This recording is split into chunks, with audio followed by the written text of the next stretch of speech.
Selamat datang di channel Rumah Cerita. Kisah pemuda kaya yang sederhana episode 31. Apa kabar para sahabat? Admin mengucapkan terima kasih kepada para sahabat yang telah mendengarkan kisah ini. Dan seperti biasa admin juga berharap semoga para sahabat senantiasa sehat dan dilimpahkan rezekinya. Baik, kita kembali ke cerita. Pada episode 30 diceritakan, malam itu Andi yang menelepon Rini untuk berkunjung ke rumah Rini. Mendapat telepon dari Andi, Rini begitu bahagianya. Singkat cerita, Andi segera berpamitan pada Irwan. "Wan, aku pinjam mobilmu ya Wan," kata Andi pada Irwan sahabatnya. "Iya An, kamu bawa mobilku saja An. Lagian aku gak kemana-mana ini. Takutnya malam ini hujan An," kata Irwan yang kasihan kepada Andi. Andi kini telah terlihat meninggalkan rumahnya dengan mengendarai mobil milik Irwan. Irwan yang tidak tega Andi terus mengendarai motornya yang sudah tua. Irwan kemudian mengambil HP dari meja di depannya. Lalu Irwan teringat kepada salah satu temannya yang bekerja di salah satu dealer motor. Irwan kini terlihat telah menghubungi temannya tersebut. "Halo, selamat malam Ron. Ini aku Irwan. Ron, malam ini kalau bisa kamu siapin motor buat aku, apa bisa ya Ron?" Kemudian Irwan menjelaskan motor yang ingin dibelinya. "Ini aku kasih alamat rumahku." Itulah pembicaraan Irwan dan Roni. Irwan ingin membeli motor baru biar bisa dipakai Andi. Sementara Andi yang telah mengendarai mobil milik Irwan. Kini Andi telah berada di jalan raya. Tak berapa lama Andi terlihat menepikan mobilnya dan membeli buah-buahan. Kemudian Andi melanjutkan perjalanannya kembali. Andi kini telah memasuki sebuah komplek perumahan. Ya, di perumahan inilah Rini tinggal dan berada dengan orang tuanya. Kini Andi telah sampai di depan rumah Rini. Andi kemudian mengetuk pintu dan mengucapkan salam. Ternyata mamanya Rini yang membukakan pintu. "Selamat malam Tan. Masih ingatkah Tante sama saya?" kata Andi. "Ah kamu An. Masa Tante bisa lupa sih sama teman akrabnya Rini? Tan, ini Andi bawa sesuatu." Andi lalu menyerahkan buah-buahan itu kepada mamanya Rini. "Terima kasih ya An. Lain kali kalau kamu kesini gak usah repot-repot," kata mamanya Rini. Mamanya Rini sekilas lalu melihat Andi yang datang dengan memakai mobil. "Wah gitu dong An. Kemajuan, sudah pakai mobil, hehehe." Padahal mamanya Rini sudah diberitahukan oleh Rini siapa sebenarnya Andi. "Iya Tan. Ini Andi pakai mobil teman. Soalnya motor Andi tadi ditinggal di tempat kerja." "Loh An, itu motor masih kamu dipakai ya? Masa bos kok pakai motor tua begitu?" kata mamanya Rini sambil bercanda. "Ah Tante bisa saja. Tan, Rininya ada gak Tan?" kata Andi. "Oh iya ada An. Ayo masuk. Tante sampai lupa nyuruh kamu masuk." Andi kemudian masuk ke ruang tamu rumah Rini. Ternyata Rini pun telah ada di ruang tamu. "Malam Rin, gak ganggu kan Rin aku?" Kini ketiga orang itu terlibat dalam obrolan ringan. Terkadang membahas masalah pekerjaan Rini maupun Andi. Jam telah menunjukkan pukul 8 malam. Andi lalu berbisik kepada Rini. "Rin, cari makan keluar yuk. Ajak mamamu sekalian ya Rin, biar mamamu ada hiburan juga. Mumpung aku pakai mobilnya Irwan Rin. Jadi jalan bertiga kan gak masalah." Rini yang mendapat ajakan dari sahabatnya ini hatinya begitu gembira. "Boleh An, di mana ya An?" "Ya yang gak terlalu jauh dari sini Rin." Lalu Rini teringat pada salah satu restoran yang tak terlalu jauh dari rumahnya. Malam itu Rini segera mengajak mamanya untuk turut serta walaupun pada awalnya mamanya menolak. Karena mamanya Rini berpikir ini adalah urusan anak muda. Namun Andi kemudian berkata, Gak papatan, ini juga memang bermaksud biar tante gak bosen di rumah mulu.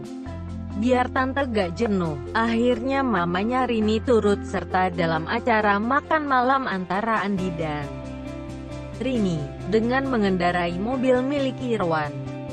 Kini ketiga orang itu telah memasuki sebuah restoran. Sementara Irwan yang berada di rumah kini telah kedatangan Roni yang membawa motor pesanan. Irwan, motor matic tahun 2019. Motor kemudian diletakkan di ruang tamu. Setelah urusannya selesai, Roni segera berpamitan kepada Irwan. Kini kita kembali pada Andi yang tengah makan malam dengan Rini dan mamanya. Rini malam itu didapuk untuk memilihkan menu-menu yang cocok. Kemudian pesanan datang. Kini sambil bersantap, mereka terlihat lebih santai dengan obrolannya. Tiba-tiba Mama Rini berkata, "An, kayaknya boleh juga tuan, kalau kamu berjodoh dengan Rini."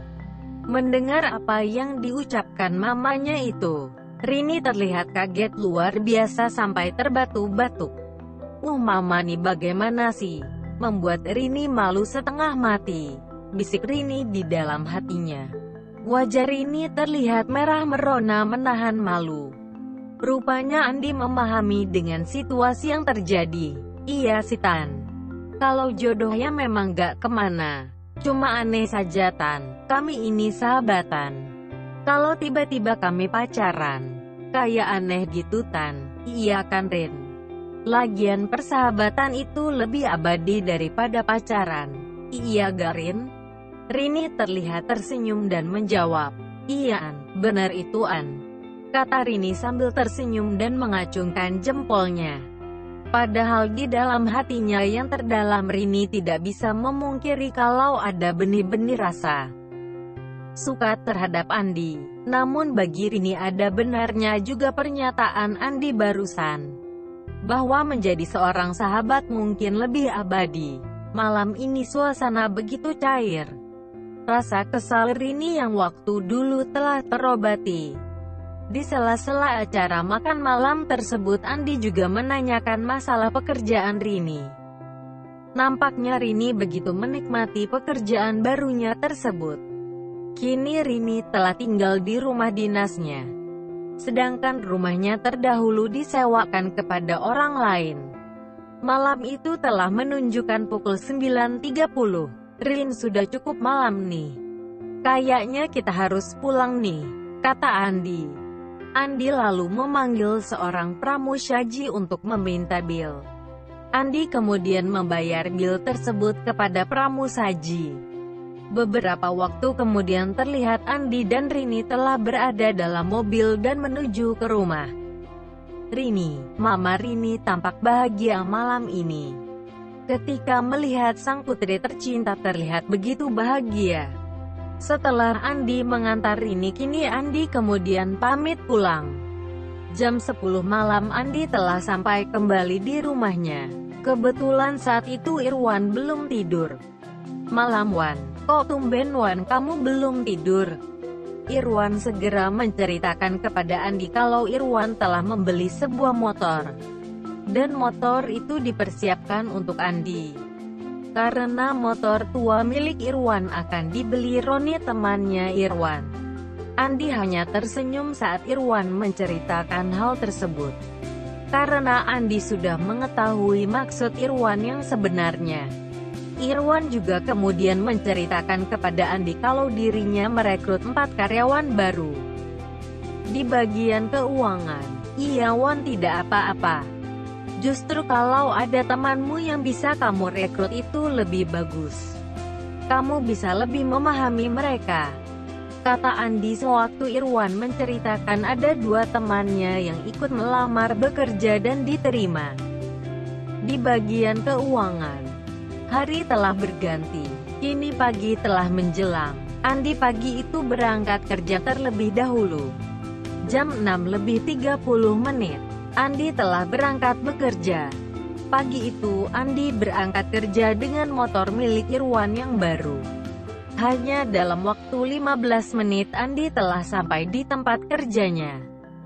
Andi kemudian melakukan pekerjaan seperti biasanya. Jam kini telah menunjukkan pukul 9 pagi. Pagi itu Andi berjalan menuju ruangan Pak Theo. Di saat itulah sekretaris Pak Theo yang bernama Ibu Nana bertanya, "Ada perlu apa ya Mas? Masnya kesini?" Kata Ibu Nana, "Ini Bu, saya mau bertemu Pak Theo." "Ada apa ya Mas mau bertemu Pak Theo? Sepertinya beliau sedang sibuk," tanya Ibu Nana. Andi kemudian dengan tersenyum berkata, "Baik Bu, kalau Pak Theo sedang sibuk, saya minta tolong nanti Ibu sampaikan kepada beliau, saya Andi si cleaning service mau bertemu. Atau kalau beliau tidak sibuk beliau silahkan ke ruang cleaning service," kata Andi kepada Ibu Nana. Ibu Nana yang mendengarkan apa yang dikatakan Andi. Dirinya merasa sangat aneh dengan cleaning service yang satu ini. Masa cleaning service mau bertemu direktur? Malah minta sang direktur datang ke ruang cleaning service. Ibu Nana tampak begitu kesal dengan cleaning service yang dianggapnya sangat tidak sopan itu. Kira-kira 15 menit kemudian Pak Theo terlihat keluar dari ruangannya. Pak Theo segera menyapa Ibu Nana. "Pak Gina, bagaimana schedule saya hari ini?" kata Pak Theo kepada Bu Nana. Bu Nana kemudian menyerahkan satu lembar kertas berisi agenda acara Pak Theo hari ini. "Ada yang lain gak nah?" kata Pak Theo. "Oh iya Pak, tadi ada cleaning service yang mau ketemu Bapak. Saya bilang saja Bapak sedang sibuk. Soalnya saya tahu Bapak tidak memanggil cleaning service itu." Pak Theo kemudian bertanya, "Cleaning service siapaan? Kalau gak salah namanya Andi Pak," kata Bu Nana. Itulah kisah pemuda kaya yang sederhana, episode 31. Silahkan like dan subscribe jika berkenan. Bagaimana kisah selanjutnya? Ikuti terus cerita ini. Terima kasih.